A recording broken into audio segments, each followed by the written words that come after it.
Welcome back to another episode of the Know Your Power podcast. I am your host, Julia Renee. And Kendall Aaliyah. And today is episode, I don't know which 3. one. I feel like it's 4. No, it's 3. 3. Yeah, for sure. 3. Let's go with 3 of Fit Girl think. era. For sure, I think. The Fit Girl era. It's one of those guys. But today we're going to talk about how to stick to your diet.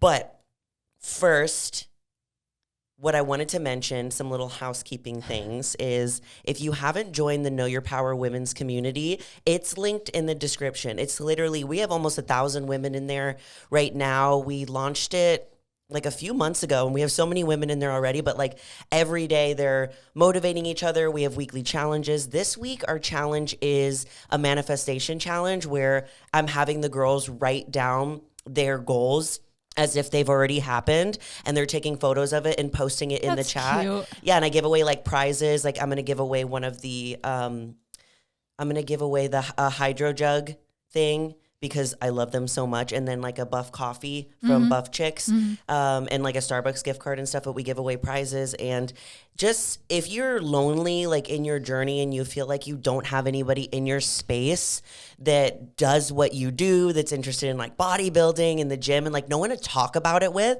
this is like a built-in sisterhood of people that all love to talk about that stuff. So make sure that you join. Other than that, how was your week? Good. It's only Wednesday. I don't know. I have been snots. my allergies, my skin. Yes. This cold front came in through Texas, and it's like 17, 18 degrees, like 12 degrees. And like for us, like that's terrible. My skin straight up, like as soon as it came, it was like turned into, okay, what's something that's crusty and crispy? I don't know. I'm a crusty crab. I think I'm a of crusty like, crab. why can't I think of words right now? Yeah, me either. Like a reptile. Yes. I turned into a reptile. Literally a reptile. I don't know if I had like, because I also had a facial the other day, and I don't know, because my skin is very sensitive. My face lady is like so amazing, but there's some things that if I use it that's differently than normal, my face will react. So I don't know if I had like a reaction, because if I use a product that's slightly different, my face reacts immediately. I'm the same way. And I get those like bumps and crusty all over. And today putting on my makeup, it was so frustrating because I have all this texture from the dry skin that just like won't come off. Yeah. So I'm like, do I exfoliate? So Kendall was telling me about this moisturizer that I really want to get. Yeah, it's the Nivea. I think it's called just Nivea Soft. And I could be totally wrong. Bro, so if I'm going to it. correct it when I'm editing. Because it's so cheap, first off. But I saw a bunch of girls all over TikTok saying that it like has saved their dry skin. And I like need that. So it's a good like nighttime. Is it this one? Yeah. Cute. Yeah. I think it was literally like $8 at Target for like a tub of it. And it's like face, body, hands, whatever. So like after doing my face, I'll like rub it into like everything, and it just feels good. So yeah, I'm a big fan right now, because Monday was when the cold front really hit, or like Sunday night. That morning, I did a full face of makeup and literally washed it off because I was just like, ew. I was like, I don't know what is going on, but it is not good. I put my foundation on, and it wasn't like, it wasn't setting into my skin. You know when your makeup just sets into your skin like perfectly? It was not. I was like, nope, we're doing it over. That was I mine. like got micellar water, whatever you call it. I call it micellar. Micellar. But I don't know if that's right. micellar. Micellar. Micellar. It's so funny because I don't think I've ever said it out loud, but in my head, I'm like, micellar. I think it's micellar. Okay. Shoot, I don't even know. I think you say it right. Anyway, you also had a hair thing to tell me and a comedy thing to tell me, and then we can get into the video. We like to save certain things for the pod. Yeah, we do. So the hair thing is, I'm on day 8 of not washing my hair, and I also spilt honey in it this morning. How? I was eating. Was it on a high shelf? No, I was eating toast, and it dripped onto my hair. I don't know why. I thought you meant your roots. No. People do that though. They'll make I'm not honey kidding. hair I need masks. to tell you. So there's this certain type of honey that is super expensive, and it's because it has like really healing properties for your skin. So people buy it from like Whole Foods and like fancy Trader Joe's type stores to use on their skin as well. And my brother had really bad cystic acne growing up. So my mom, of course, like she loves a holistic approach to things. So she's like, okay, like I'll take you to a dermatologist, but let's try these like honey natural, like homemade face masks first. So she buys this like really expensive honey, is making his face mask like every day. He does it in the morning and just at night. Licking it off his face. But I then am like, what could I use it for? And I found a hair mask. I hate honey so much already, but also like having that smell, and it's like a potent honey. I wish I knew like the exact name, but I sat there for like an hour with this honey in my hair. I washed it out day after day after day, and I swear my hair smelled like it for like 2 months. And now even the smell of honey is like so disgusting to me. Honestly, that would be like most people's dream. No, see, I but for hate it. You were like, because I didn't like honey anyway. Yeah, it would be different if I went in liking it, but now, yeah, it's like triggering of a food for me. But well, like, I have done those hair masks. Yeah, my thought is like, how does it come out? Because I literally had a drip on my hair, and I spent like 5 minutes trying to brush it out. And then I even was like pulling it out. And I was like, this is just gym girl problems. Like food. I always have food in my hair. That's so like funny. I always have food Have you ever gotten gum in your hair? I did that. I have a distinct memory in kindergarten. I stuck gum in my ear. Oh, no, God. I stuck gum in my nose.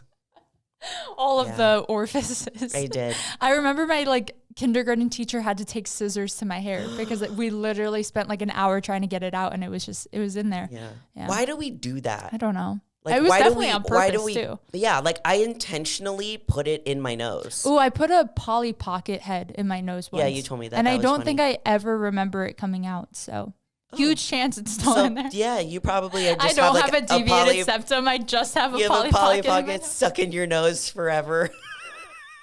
They go in for a nose job surgery, and this little head just pops up. And they're like, this has been living in here for years. No, I was a weird kid for sure. Anyway. Yeah, and the second thing was, I forgot to tell Kendall about this, but I wanted to save it for the podcast. So did you ever watch White Chicks? Of course. Okay, so you know the Wayans brothers. So one of the Wayans brothers, Marlon Wayans, has been in my DMs since 2020. Wait, what does that even mean? Like every... By himself, or are you having conversations? No, we're having conversations. Okay. Sometimes it's just... I didn't know if he's just continuously DMing you. No. It's like the first one was in 2020, like, and I was like, oh my God. I was like, is this... Yeah, I watched White Chicks as a kid. I was like, oh my God, this is Marlon Wayans in my DMs. It was crazy. And it was just like, how was your quarantine going? Blah, blah, blah. And we would chat for a little bit. Then I went like nothing for months. And it was nothing. And then we chat for a little bit, nothing for months. So he messaged me again like a couple weeks ago and was like, hey, I'm going to be doing a comedy show in Austin. Like, I'd love for you to come. That's so cool. And I'm like, I was like, are you for real? Yeah. And I was like, no, I'm not going to do that. I'm not going to do this. And then he's like, said it again, like it's this time, this day. And he's just like, tell me which one you want to go to. So I called Zach and I was like, hey, do you want to go to Marlon Wayans' comedy show? Yeah. And he was like, sure. And it was literally at the Domain, which is like a little mall that's up north here in Austin. Yeah, they just opened a comedy Capital club. City or Capital City Comedy or something like that. I don't know the name, but yeah. Yeah, but we ended up going, and like literally I was like, well, how does this work? I was like, I messaged go to the front? I was like, do I go to the front and like tell him my name or something? And then I made Zach do it because I was too scared. I was like, do it. So he went to the front and he was like, he's like, let me see your IDs. And we gave him both our names, and they gave us like a ticket that was blank, but it had our names written on it. And then like we go to the front, we give it to the people, and I'm like, here you go. And they're like, are y'all with the comics? And I was like, no, we're just people. And they're like, oh, okay. And then they like brought us to like the VIP like table That's thing. So cool. And I was like, this is so weird. He was so good though. Did you meet him? No, I didn't. I was too scared. Were you supposed to meet? No, I didn't know. Like he messaged me after and was like, I wish you guys would have stayed. I would have invited you to the VIP. That would be crazy. And I was like, oh, well, I didn't know. I was like, you should have told me before. That's so cool. Because I was just like, all right, I guess I'm leaving, you know, and then. Yeah, that would be me too, though. I feel like, especially if it was like a musical artist or like a comedy person, as soon as it's over, I'd be like, okay, I'm leaving. Okay, bye. Grateful for being here. See you later. That's so cool, though. Wow. Yeah, it was really cool. That's he surreal. was really funny. Like we were laughing the entire time. I didn't know he like actively did stand up, but he is like hilarious in every I think he's been in shows too. Everything I've ever seen him in. Did you ever watch New Girl, right? You remember Coach? Oh, is he? He's a Wayne brother. Oh, I didn't even. He looks like a Wayne brother. He's one of. There's like 5 of them. Yeah. Wow. What a successful family. And I loved that character on New Girl. Yeah. He was literally my he's like favorite. The fitness guy. He's. Anyways, yeah. So that's just like a little, not really housekeeping, but life update. Just things. Some updates. We haven't seen each other in a week. But yeah, back to how to stick to a diet. Like Currently, so unrelated. We also have like Zach and Ian down there like giggling. Yeah, if you guys hear them, sorry. Yeah, it's okay. Like, let the boys be boys. Yeah, they're having their own little boy giggle podcast. Okay, so the first thing that I feel like is important to talk about when trying to stick to a diet is reframing what diet means. So usually when we think of like a diet, we automatically think of restriction, like no carbs, no sugar, sadness. I mean, misery. In Julia's notes, it goes sadness, haha, JK. And it's like, no, you're not. No, but for real. But like, that's usually like where our mind goes to. And I feel like a diet also implies very short term. Yeah. Instead of something that's long term. Like one thing that Zach was telling me that he's gotten to a point with his diet where he just like knows what to eat. And I feel like that you've gotten to that point finally. Too. You know, when you just like eat. Yeah. And you know when to stop and like you know how much to have. And that's ultimately where we want to be, where we're confident in how our physique is looking. We're fueling our body and we just kind of like know. Yeah. And that's just eating, you know what I mean? But it gets so messed up, like as a child, you know, like how food is talked about, especially in like different cultures where there's like, you need to finish your plate. Like even if you're full, you have to finish your plate. There's so many things that goes into like how we view food that are caught as a child that we take into our adulthood that makes it like so much more complicated. And I feel like at the time, especially like in our younger age, is when fad diets were like super in and super pushed. And I remember seeing my mom do like juice cleanses. My mom was doing like, I think that there was the Atkins diet was really popular too. I'm not sure what the Atkins diet really is. I don't know what it is either, but I've heard of it. So, but we can't. Yeah, I remember like knowing what Weight Watchers was when I was like 10, and it's like all these things that like you're told those are diets, and you're like, oh, like diets aren't how normal people eat, or diets aren't like how people eat for a long time. It's like a temporary thing, like you're saying that people do, and I feel like it's so important to get it in your mind that it's like your diet is part of your lifestyle. It is an everyday thing. It is how you eat. It's not I'm going to do this thing for 3 weeks or 3 months. You know, it's like, okay, let's do this for 30 years. Like, yeah. And how can we find something that we're able to carry on for a long time that's actually something that's sustainable? Yeah. And I feel like when you do switch from the mindset of it like being a short-term diet to it being like, no, this is a lifestyle that I'm actually choosing into, there's a huge shift that starts to happen. Because I feel like just like with diet in general, there's so many barriers that are around it that we automatically put by it that makes it harder to actually follow, you know? When I ask clients like how their food intake in general is doing, I don't think I ever use the word diet because I think it does have that like temporary negative connotation. I literally go, how's nutrition going? Yeah. How's the food foods? Like how are the macros going? You know, because like that's viewing it in more of like this is fueling me point of view than like this is like a jail. It's like point of fueling you versus like taking from you, like taking something from you. I don't know if it's your soul or like again your happiness. If you're a bodybuilder, yes. Yeah. Like I say diet a lot too, because when I am in a bodybuilder space and prepping for a show, it does get to a point, like it's almost non-negotiable, that at a certain point it goes to that place where it's super low and unhealthy, but that's something that just comes with the territory. Yeah. But just general people that are dieting for weight loss, it doesn't need to be that extreme whatsoever. Mm-hmm. And it shouldn't have to be. So if we can reframe the word diet to us making choices every single day and choosing this lifestyle, I feel like it can be so much easier on us, because now we're creating and developing habits that we can carry on for the rest of our lives so that we don't have to be in that cycle of just, I'm dieting for 3 weeks and then I quit. And then I'm dieting for a month and I quit. And then, all of those things. Yeah. Do you want to do the second one? The second one is don't make rules, make decisions. The more rules you have around like what you can and can't eat, I feel like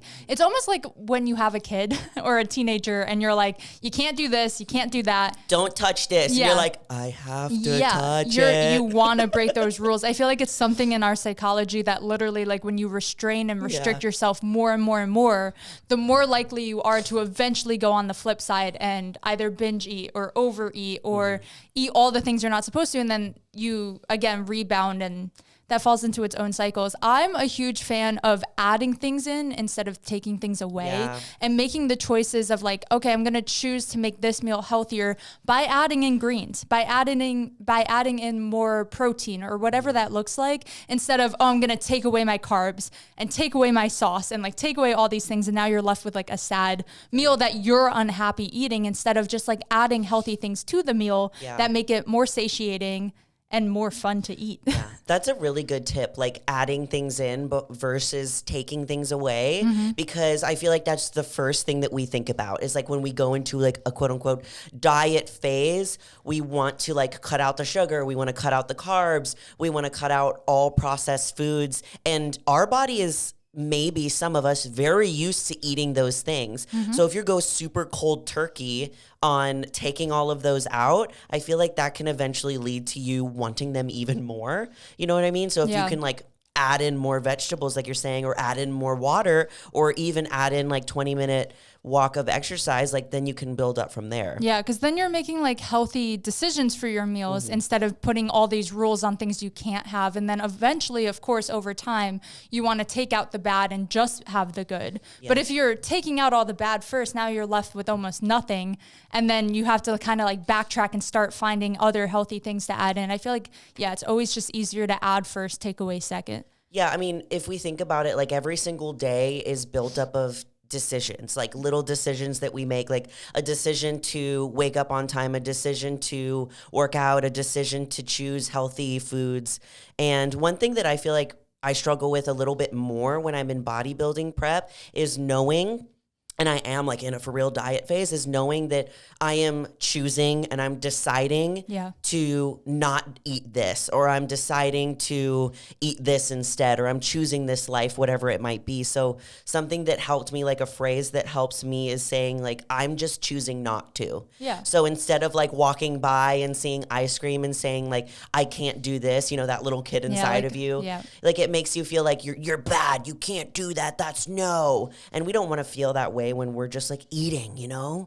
And what I would say to myself instead is I'm choosing not to. Yeah. And like, you're choosing your goals at the moment. I'm choosing myself. I'm choosing my goals. I'm choosing my future, my health, my lifestyle. And for me, it's like I'm choosing to show up incredible on stage, you know, because ultimately what I'm intaking is going to affect my physique on stage. And it like gives me my power back. Saying that like, no, I'm choosing to not do it. And I like having that power.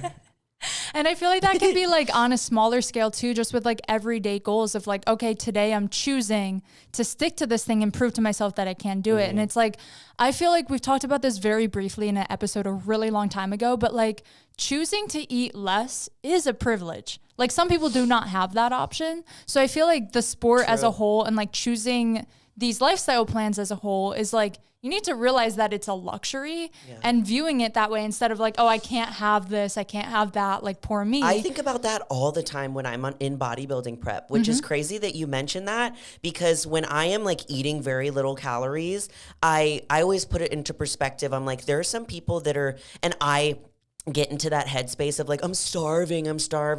I'm like, there's people out there that are not choosing to be starving. Yeah. And I'm sitting over here choosing this lifestyle of being really hungry for a physique goal. Yeah. And that should, I mean, like that's crazy. It's so odd. Yeah. If you think about it from like an external perspective, because when you're in it, again, it's like, it gets really tough, especially in bodybuilding prep where you're it just like sucks and you complain about being hungry all the time. And yeah, I think having that reality check of like, hey, you're choosing this and you might be choosing it for the right reasons. And you might be choosing it for your career and your like stepping on stage and winning and all of these things, but still like it is a choice. It is like in a big, like a choice that some people would never want. Yeah. Like would never want to choose. Yeah. A lot of people would never want.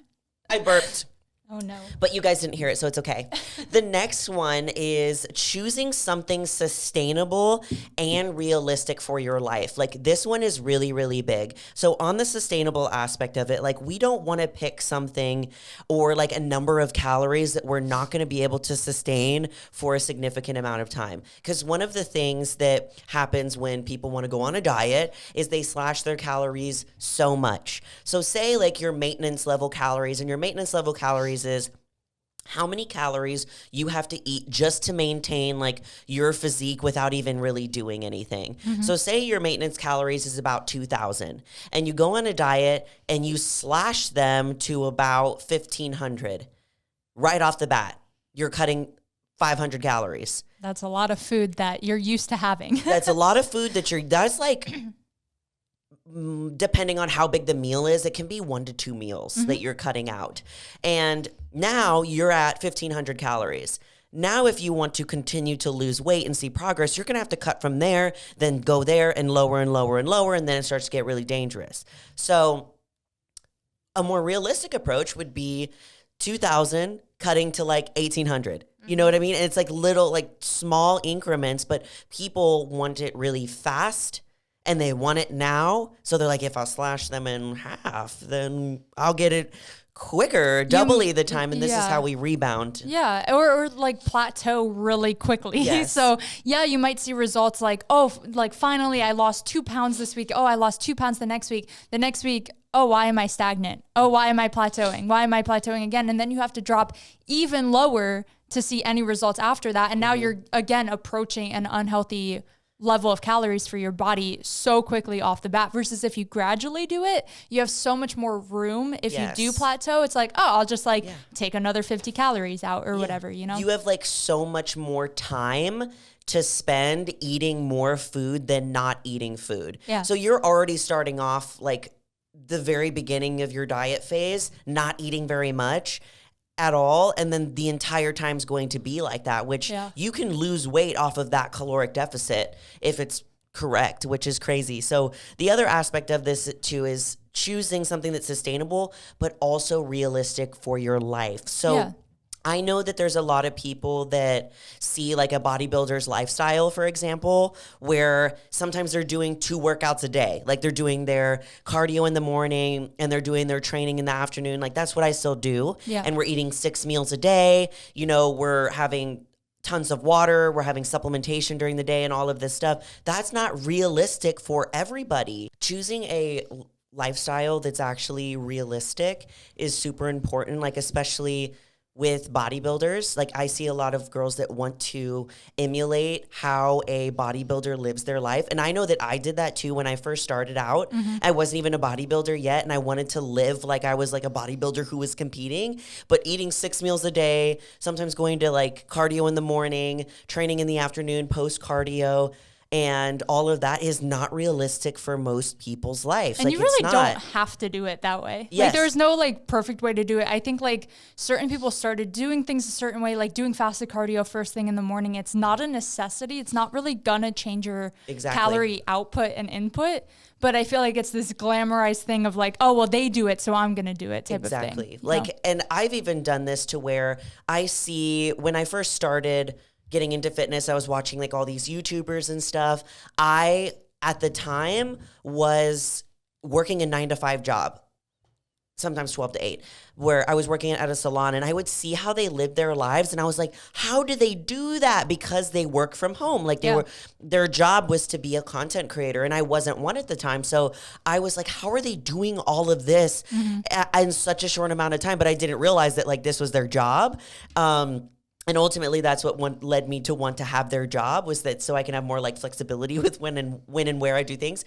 So if you see somebody, like whether it's on like social media or like YouTube or like even around like your space, and they're living their life a certain way, just know that it might not be what's best for you and your life and your family and your goals. One of the examples I like to use too is that we had a client in the Know Your Power program who was in the military, and she was expecting herself to live a bodybuilder lifestyle. Similar to like how mine was, but she has a completely like different job, different life, and like a real, like I could never do what she does, like 100% could not do that. And she was trying to live her life like a bodybuilder when her schedule is like completely different and sometimes just like really long hours. So we had to make it more realistic for her lifestyle. The girl I had lost overall to at my last show, she... I followed her on Instagram, I think after the show, and I saw that she is a nurse, I believe, or just works in the hospital space in general and works nights. And she would go from her night shift straight to cardio. Yeah. And it's like one of those people that like, if you want it that bad, you're going to make it happen. And that is equally as admirable. And like, I know for myself, I have a lot of discipline, but not like that. Yes. So there's varying levels and there's varying... I guess not even just levels of discipline, but levels of like, I'm going to go and get this thing and I'm going to make it work for my schedule. And she made it work and she looked amazing. And that took, I just can't even imagine how hard that was for her every day to do that after a full shift of work, going at like 3 a.m, insane. But like, it's very easy for me to then be like, oh, I'm not doing enough. Oh, I'm not as good as this person because she's doing this on top of that. That's crazy. And it's so easy to fall into comparison in that world too. Very, very true. Because everyone's lifestyle is different. And like for her, it might just be something like, no, this is just what I have to do. Yeah. You know what I mean? Like this is when the only time that I have to get it done. And I'm over here like, oh my God, at that time, I'm asleep. Like I'm already asleep. You know what I'm saying? So it just, how can you fit it into your specific lifestyle is super important. Don't try to be like anybody else. Just be you. Just be you. Just do you. Just do you.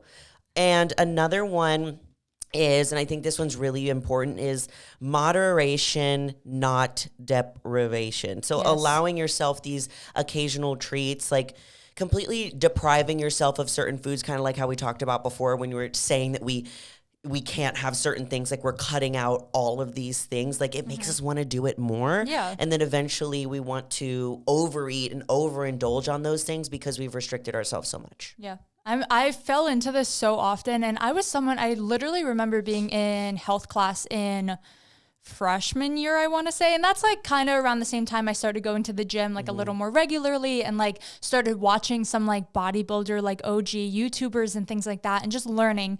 And I remember there's this one slide, or it was like a short video in this health class, and we were on like the nutrition segment of health class, right? And who knows how accurate those health classes are, because again, it's like a teacher, I think he was like our gym teacher that also taught health. Like, I don't know. He was just reading off the slides they gave him, right? Like school curriculum, it's different everywhere. But on the slide, it was explaining how any sugar our body intakes turns it immediately into fat.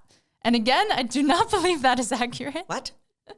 But my little 9th grader brain took it and ran with it, and I cut out all sugar for a very long time, like not even fruit in my diet, which are naturally healthy sugars. So all of these things, and I deprived myself of sugar for so long that, because I thought it was literally the enemy. I was like, oh, I can have everything else, but if it has sugar, like no, not at all, especially added sugar. And I remember after like my first bodybuilding show, because again, this lasted a long time, like several years, I was going no sugar, right? Like even my birthday, I'd be like, no, I don't want like a birthday cake. Like I was being insane. And what is insane to me is when people say that they won't eat fruit because it has too much sugar. Yeah. That's crazy. Like I convinced myself that it was this bad thing. And then I saw in a video of a girl who was a WBFF competitor when I was like starting to maybe go into that federation, and she was doing a full day of eating, and what she has for breakfast was fruit. Yeah. And that was like mind blowing. I had fruit for breakfast today. I did too. Yeah. But like at the time I was like, wait, I can do that. And then I introduced it, and my body hadn't had sugar in so long that instantly I was like, now I'm craving candy and cookie and ice cream and all these things that like, if I was just having fruit or like a natural, like normal amount of sugar in my diet for on a regular basis, instead of depriving myself 110% of this thing, I would not have gone to that full opposite side where now like I felt like I needed sugar in my life. And every time I tried to take it out after that, it was like heartbreaking. Versus if you just have things in moderation, you just have it in your diet a normal amount, like don't overindulge, but don't like overly restrict either. You can just enjoy these things. Like it's not that deep. That's why bodybuilders struggle so much with post-show, because when you are on bodybuilding prep, it's unlike normal diets. Like you literally, most of the time you can't have any of those things. And I know can't is a very strong word, but like if you want to be super competitive on stage and get to that level of leanness, like you can't. And that's why bodybuilders really struggle afterwards. I have fruit in my diet for quite some time in my bodybuilding phase, so I'm still getting the sugar from that and stuff. But when the post-show comes, that's why we crave so much of that fat, sugar, and salt, because we have been deprived of it for so long. And that's when there's a lot of like mental fortitude that needs to happen so that you get back to like incorporating healthy sugars like into your diet so that you don't get to that point.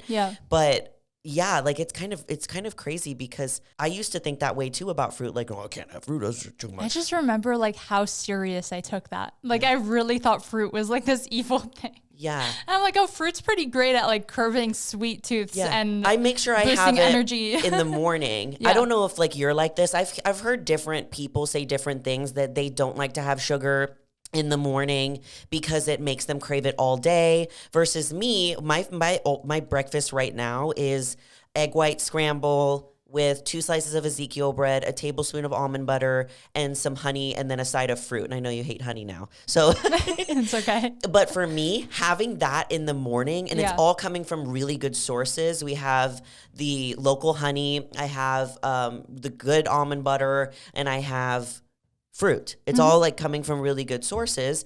It helps me not crave sugar all day. I feel like I am one of the people that's the opposite. So, okay, first off, just to compare like our eating habits, I typically fast every day, and it's never super intentional, but I realize it's just like the best for my lifestyle and I feel the best. I was literally talking about that this morning because I'm doing a full day of eating with Ian, and I was talking about how like breakfast is like, some people like it, and some people wake up like hungry like me, and some people don't like you. And I was like, and if that's the case, I was like, Kendall does this. She just wants to fast, and she does. And it works for her. You know what I mean? Love breakfast foods, so I'll still like have a quote unquote breakfast, just not until like maybe 1 p.m. like on average. Sometimes even later if I'm just like in a flow breakfast and dinner. like sometimes I'm just not ready to eat yet. And typically I also have my dinner probably a lot later than you would. So like realistically, it's probably the same time frame of eating, just like pushed differently. But recently I've been eating kind of between like 1 p.m. and like 9:30 is like when I'll try to have like my last meal in there. Anyway, it's never super structured or super intentional. Sometimes it's before, sometimes it's after. But anyway, what was I saying? We're talking about fasting. Sweetness though. And sweetness. I prefer, if I'm craving something sweet, even if I'm craving it earlier in the day, I make sure to get like all of my normal like protein and carb and fat sources in first. And then I'll have like that one sweet thing at night. Like that's I rather like end cap my day. I want to share with you something that I pinned on Pinterest because I thought it was really interesting. I don't know how valid it is, but it said like if you're, it's literally a map that says if you're craving chocolate, you need magnesium, have nuts, seeds, veggies. If you're craving oily foods, you need calcium. So instead eat cheese, milk, leafy greens, veggies. It's a whole like little thing on this. Literally just look up on Pinterest. I've like seen this if you're craving, chart. you need. It's like adorable.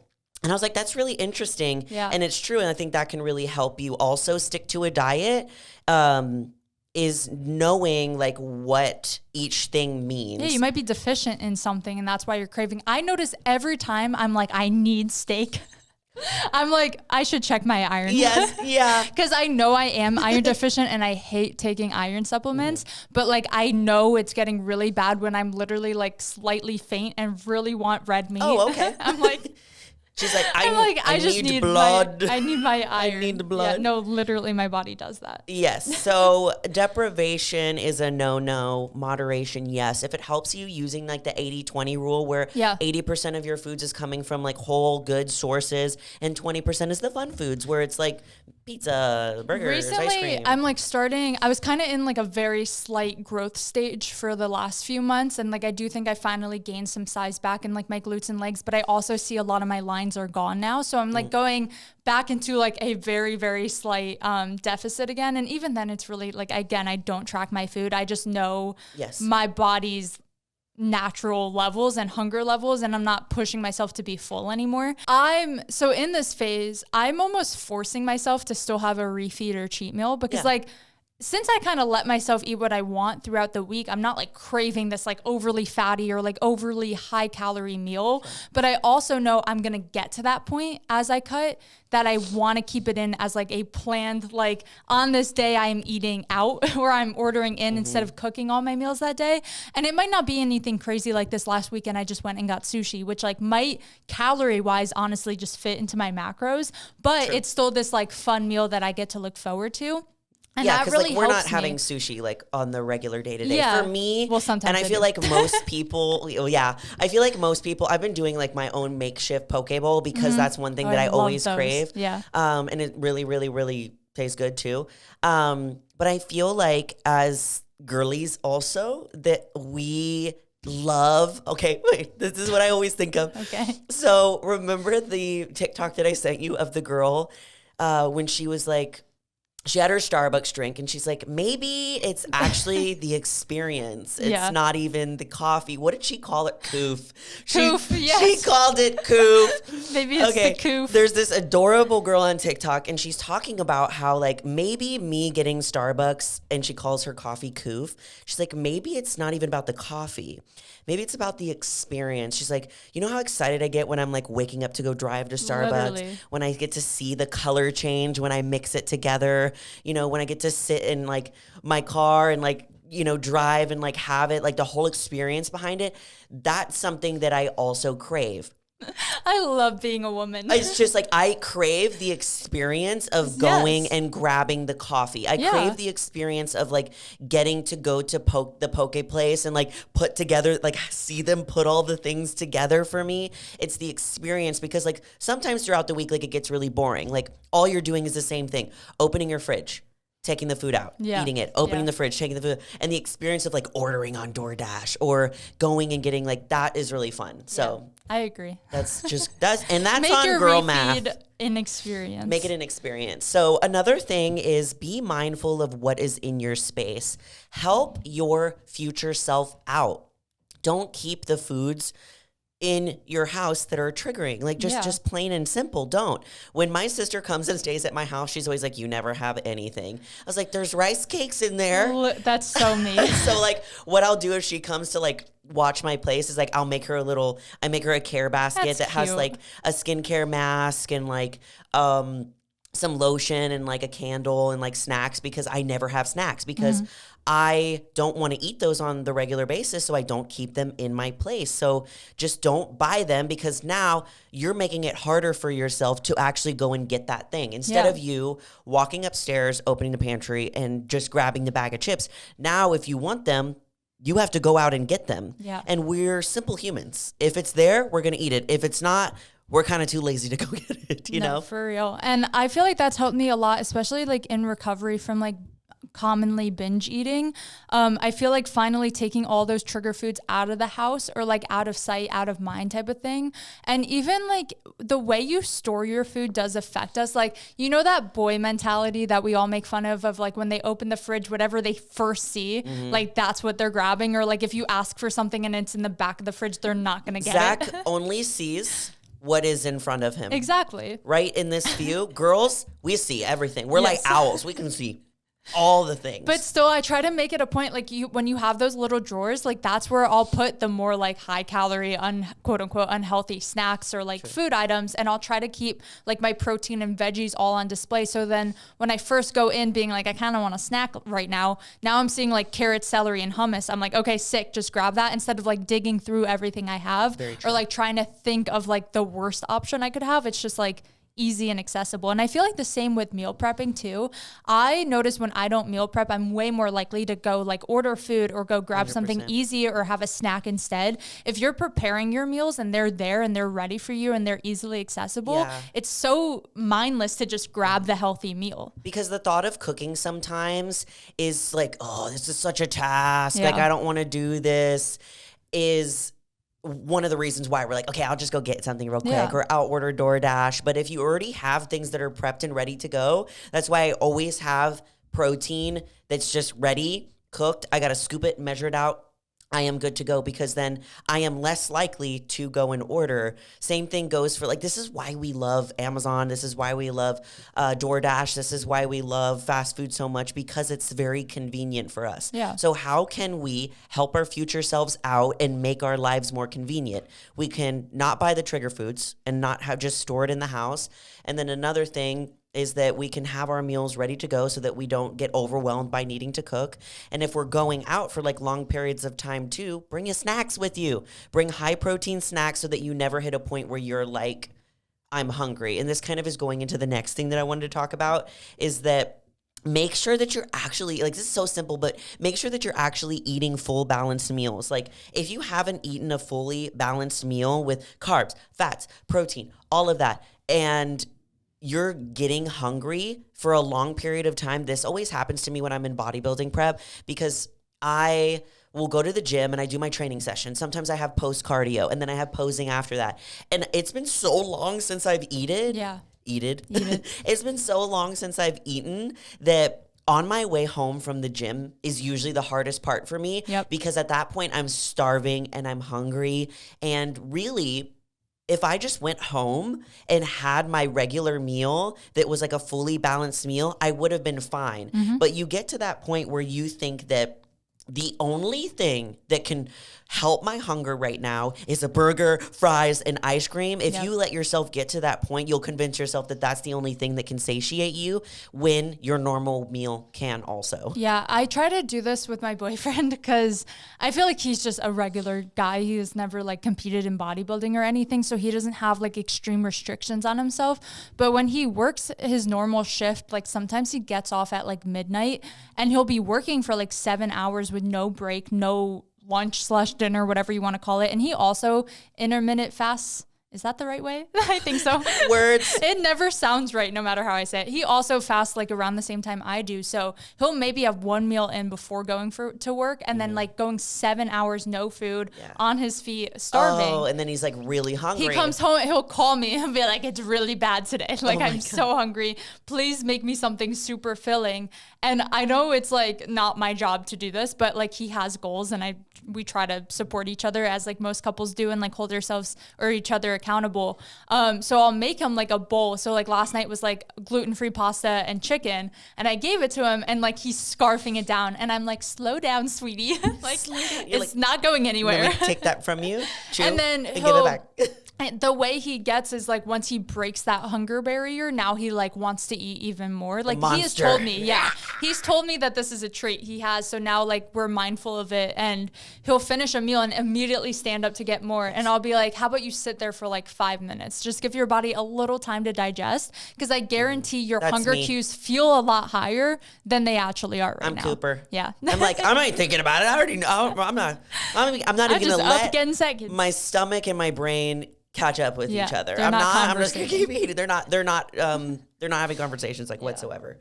So I feel like some like little goofy tips, and I want you to add some of the ones that you have for me that help me stick to my lifestyle that I would like, that I'm choosing into, are keeping high protein snacks in my gym bag or my car for those moments that I'm feeling like ravenous, and instead of going skirt to like a Whataburger or something, then I can have those first, and I'm like, okay, good, we're good. Yeah. I eat my meals with baby spoons. This is me. I do this because it forces me to slow down because I eat so fast. So I'll eat with baby spoons. You really are, Cooper, because I'll give him the smallest spoon we have because I know he'll just shovel. Exactly. And I'm like, at least make small shovels. Yeah, little baby spoons. Like I'll use my little coffee stirrer spoons and I'll just eat it so that I force myself to slow down. I've been starting to eat in this order of eating my veggies first so that I can get the fiber, then my protein so I'm satiated, and then carbs, because we automatically always go to the carbs first and then we have that spike in insulin. So eating in that order has really helped. Ian's the one that told me about that. And at night, I always almost want something sweet. So I plan for that. Like I plan it in my macros that I'm going to have some sort of healthy dessert. And one that I've been loving, and it's like always my go-to, is a serving of Greek yogurt, which has like 13 grams of protein per serving. And if you want to add more protein to it, add a scoop of protein powder, mix it in. You can make it whatever flavor you want. I do frozen berries on top of it and some sugar-free syrup. It's amazing. So plan for that dessert. Like if you're somebody that has a sweet tooth at the end of the night, plan your macros accordingly. Yeah. Or your meals accordingly, whatever you're doing to track, so that you can actually do that. I love that one, and I do that all the time. And recently I've been doing the same with like a dairy-free like Greek yogurt substitute. I think it's from like coconut milk. And if not, I buy like those small ice cream bars things. Yeah. Again, like always gluten and dairy free, but most of them are pretty low calorie. I know there's a brand like Good Pop that has fruit ones and also chocolate ones, and they're like 40 calories each. And it's like one of those does the job, you know? True. Like you don't have to go and get like a huge pint or like gallon of ice cream and sit there. And then that leads a lot of the time to like feeling that guilt factor after the fact. And it's you like, feel crappy. Like yeah, it's like you're actually physically hurt. Yes. It's like, just have one of these. Okay, am I still craving more? Am I still hungry? Maybe let's go have some real food, or just grab one more. Like it's not going to kill you. Again, that 80-20 rule. Very true. One of my favorite ones of those is the Yeso bars, which are the Greek yogurt bars, and they taste really good. I do meal planning for my little sister, and I put those on her meal plan because she's like me. I put them on like every client's She plan. wants to have like something sweet and something salty at night. So I gave her like both, because I just knew. I was like, I'm not going to give her a meal plan that I know is not going to work for her, that's like completely a bodybuilder opposite of her diet. I'm going to add the things in. I'm just going to swap them for other things. And it's good. We have a full episode on food swaps also. True. I feel like that one's a great one to listen to. If you're someone where you're a very snacky person or you don't know what the healthy alternative is, we like did a full list. Oh yeah, that's gold. Yes. That's straight up gold. So guys, hope you enjoyed this episode. This was how to stick to your diet. And I feel like the biggest thing that you can take away from this is that you're choosing this lifestyle. You're choosing this for yourself. You're choosing to focus on your health. And at the end of the day, the more negative rhetoric you put around dieting, the worse that it is, and the more that we're mean to ourselves and we speak negatively about it. So be kind to yourself. And as always, we love you all so much, and you're more powerful than you think. Bye. Bye.